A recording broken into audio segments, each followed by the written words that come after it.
Good morning મિત્રો, હર હર મહાદેવ. કેમ છો? મજામાં ને? જો કે મજામાં જ હશો તમે.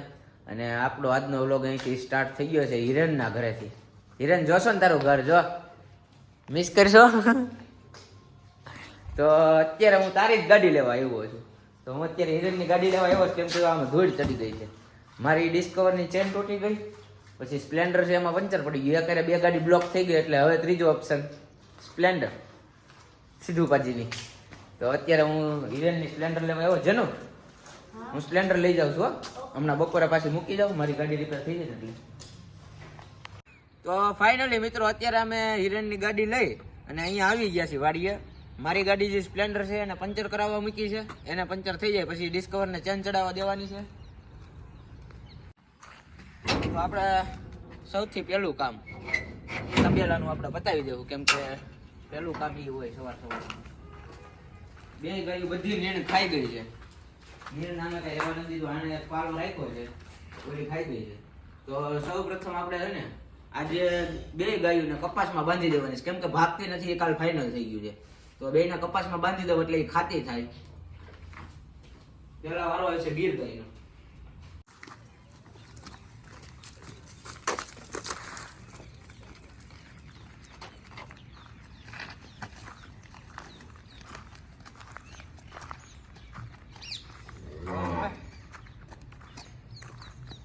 Pahit.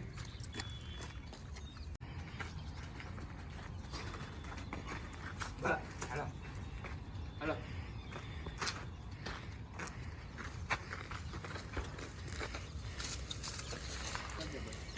ફાઇનલી મિત્રો, અત્યારે હું અઘરામાં અઘરું કામ કરવા જઈ રહ્યો છું, કેમ કે આને મોરી પહેરાવી એટલે બહુ અલગ વાત કહેવાય. જો જો આને મોરી પહેરાવવાની છે અને પછી આને બહાર લઈ જવાની છે.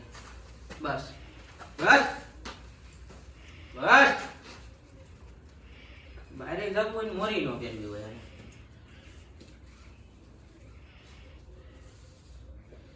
અત્યારે તો એને ખબર પડી ગઈ છે ને કે કાલ મોરી પહેરીને બહાર ગયા હતા. અત્યારે ઓછું બોલે છે, નકર તો હાથમાં મોરી. બસ હાલ.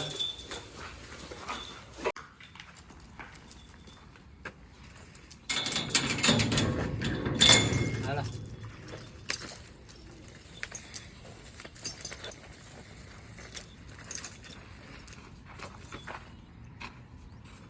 હાલ. હાલ હાલ.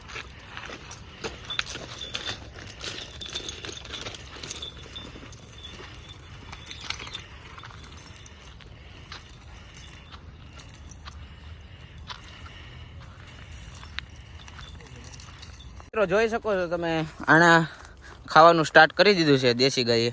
અને સાથે સાથે આગળ હું તમને ગીર ગા પણ દેખાડું. એને પણ ખાવાનું ચાલુ કરી દીધું છે. તો આ બેને બપોર સુધી આપણે અહીંથી છોડવાની થતી નથી, કેમ કે સરખું ખાઈ લે. આ ગીર બે ગાયોએ ખાવાનું સ્ટાર્ટ કરી દીધું છે. હવે એ બેનું કામ આપણે પતી ગયું. હવે આપણે બીજું ઇતર કામ હોય એ પતાવશું વાડીએ. મિત્રો, અત્યારે ગાયોને બેને અમે બહાર રાખી છે, એ એની રીતે ચરે છે. અને સતીશભાઈનો ફોન આવી ગયો છે અત્યારે કે ભાઈ હું બહાર ગાડી સર્વિસમાં મુકાવવા શિવાજી ચોકે આવ્યો છું, તો તું મને લઈ જા. તો હું શામ જઈ છે સતીશભાઈ પાસે. અને પહેલાં અમે જોઈ લેવું કે અમારી ગાડી જે સર્વિસમાં મૂકેલી છે એનું પંચર થઈ ગયું કે નહીં, પછી અમે જાઉં અહીંથી સતીશભાઈ. ફાઇનલી મિત્રો, અત્યારે મારી ગાડીમાં પંચર થઈ ગયું છે. તમે જોઈ શકો છો, મારી ગાડી હું હાંકું છું. અને આ શામ આવે છે હિરેનવાળી ગાડી લઈને. તો અત્યારે હિરેનની ગાડી અમારે ઘરે મૂકવાની છે. આ ગાડી ઘરે મૂકવાની છે, પછી અમારે ડિસ્કવર સર્વિસમાં લાવવાનું છે. શ્યામ, હિરેનની ઘરે જવા દીજો. હિરેનની ગાડી અત્યારે લાગી ગઈ છે પાર્કિંગમાં. હિરેનની ગાડી ફ્રી. કાકી, તમને મજા નહોતી ને? શું થયું? બસ 5 મિનિટમાં સારું કે જેનું ભાઈ કામ કરાવવું હતું એટલે મજા નહોતી. એટલે જેનું કામ કરી નાખે ને પછી મજા સારું થઈ જાય એમ. મિત્રો, અત્યારે મેં હિરેનની ગાડી મૂકી દીધી છે. જાજી વાર મારે અહીંયા બેસાઈ ગયું, કેમ કે અમારા જેન્સી બેન મારા વ્લોગ જોતા હતા અને અત્યારે ચાલુ જ છે, મારા વ્લોગ જોવે છે. મારા વોચિંગ ટાઈમ વધારે છે. Thank you Jency. Welcome welcome.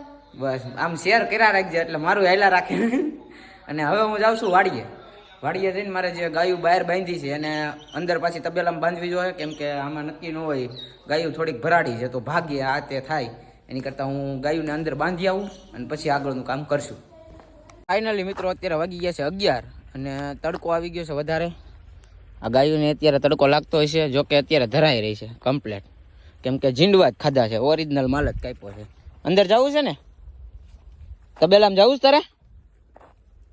હે હાલો હવે હું આ 2 ગાયોને તબેલાની અંદર બાંધી દે પાણી પીવડાવીને. મેં એક ગાયને અંદર બાંધી દીધી છે અને આ બીજી ગાયને લેવા માટે આવ્યો છું. તમે જોઈ શકો છો આ ગીર ગાયને હું તબેલાની અંદર લઈને જાઉં છું. બસ ભાગવું નથી હો, ધીરે ધીરે પાણી પીવાનું છે જી.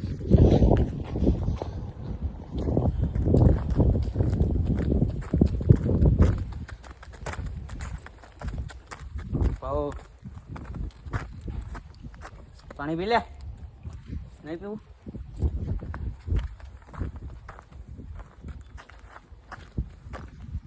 અત્યારે 2 ગાયોને તબેલાની અંદર બાંધી દીધી છે અને 2ને હમણાં સૂકી નીણ આપવાની છે, કેમ કે અત્યારે લગન લીલી નીણ એને ખાધી, કપાસ ખાધો, તો અત્યારે હું એને 2ને સૂકી નીણ આપી અને હવે હું જાય ઘર સાઈડ, કેમ કે હજી આજે વેણીવદર ટિફિન દેવા જવાનું છે, મારા પપ્પાને જમવાનું છે. તો અત્યારે ટિફિન તૈયાર થઈ ગયું છે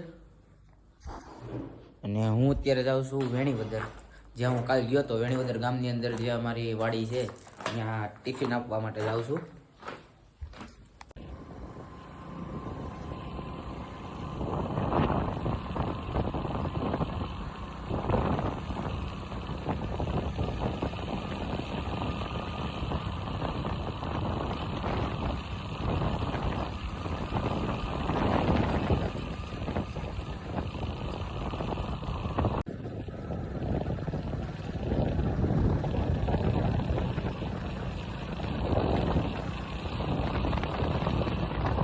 ફાઇનલી મિત્રો અત્યારે મેં જમવાનું જે ટિફિન લાવ્યો હતો એ વાડીની ઓયડીની અંદર મૂકી દીધું છે અને હું ફરીવાર પાછો ઘરે જવા માટે નીકળું છું, કેમ કે હજી મારે જમવાનું બાકી છે.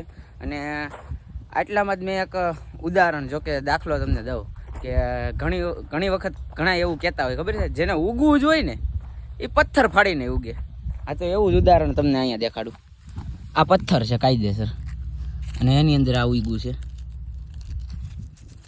ક્યાંય જગ્યા નથી, આખો પથ્થર હળંગ છે ટાઈસનો અને એની અંદર આ ઉગ્યું છે. એટલે જેને ઉગવાની તાકાત હોય ને એ ગમે ત્યાં ઉગે, અને ઉગે એને કોણ પૂગે?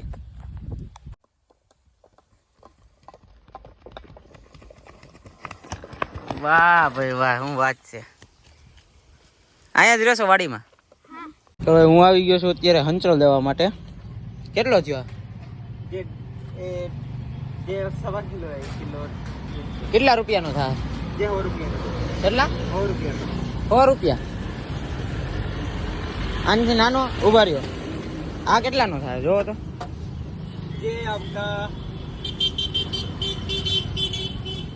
50 રૂપિયા. હા તો એ રખ લો, કેમ કે મારે ગાયું ને હંચળો હું દઉં છું, કેમ બધાય દેતા ન હોય, જાજા ઘોડાને દે. કા પણ હું પેલા ઘોડો રાખતો ને તો એની વાહ ગાય ખાતી હંચળ, એટલે એને ટેવ પડી ગઈ હંચળ ખાવાની, એનાથી પાચન સારું થાય. પાસેથી આપણે હંચળ લઈ લીધો છે ને આપણી વ્લોગ ચેનલ એ લોકો નાખે છે. લગાવો યુટ્યુબ મેં મેરી ચેનલ. ફાઇનલી મિત્રો અત્યારે 4 વાગે હું એક તો ઉઠ્યો તો આરામ જ ફરમાયો જાજો, એટલે અને એમાંય પછી વાડીએ ગયો, વાડીએથી બીજા એક કામથી ગયો, એટલે એક વહીવટમાં બેઠો હતો તો ત્યાં કાંઈ ફોન કઢાય એમ હતો ને, એટલે એ કાંઈ બ્લોગ બન્યો નહીં. અત્યારે 5 વાગ્યા છે ને હું આવી ગયો છું ઘરે.